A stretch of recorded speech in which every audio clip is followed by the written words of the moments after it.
Assalamualaikum warahmatullahi wabarakatuh. Perkenalkan, nama saya Rosita, saya dari kelas Biologi F. Di sini saya akan menjelaskan atau menjawab tentang kuis sistem reproduksi pada pria.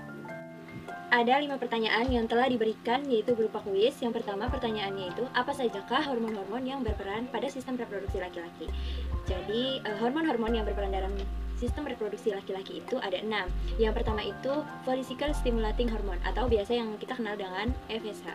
Nah, hormon ini berperan untuk mengendalikan produksi sperma dan perkembangan organ kelamin. Kemudian yang kedua ada luteinizing hormone. Nah, hormon ini memiliki korelasi dengan hormon FSH. Jadi saling melengkapi. Kemudian yang ketiga itu ada hormon testosteron. Nah, fungsi dari hormon ini yaitu untuk mengendalikan gairah seksual, kemudian sebagai produksi sperma. Selanjutnya itu ada hormon estrogen. Jadi fungsi dari hormon ini sebagai pengontrol kesehatan sperma. Selanjutnya ada hormon luteinase atau biasa disebut dengan ICSH. Jadi hormon ini dapat memicu produksi testosteron sel interstisial testis, sekaligus akan menstimulasi sel Leydig ketika prosesnya berlangsung.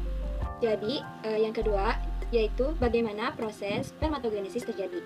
Nah, jadi spermatogenesis ini merupakan proses pembentukan sel sperma di dalam testis pria.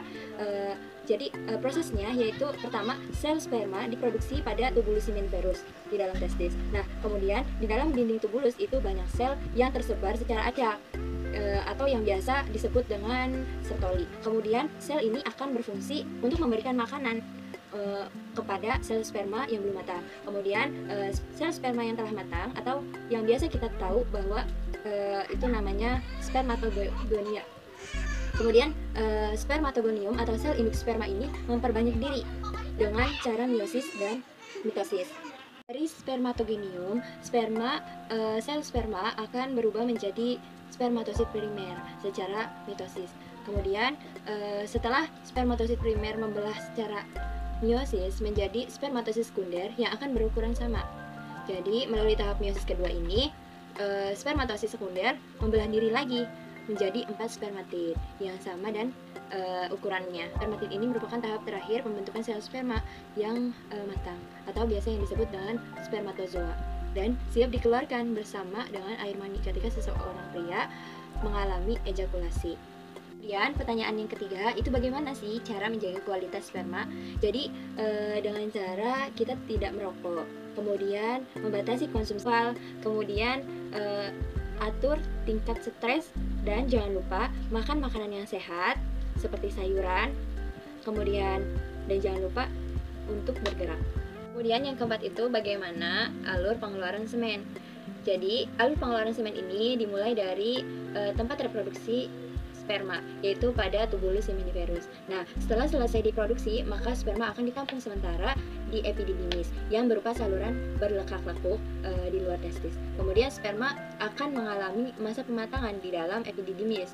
Nah, setelah sperma matang, maka akan dialirkan menuju saluran vas deferens. Nah, di vas deferens tersebut mengalirkan sperma menuju ke vesika seminalis.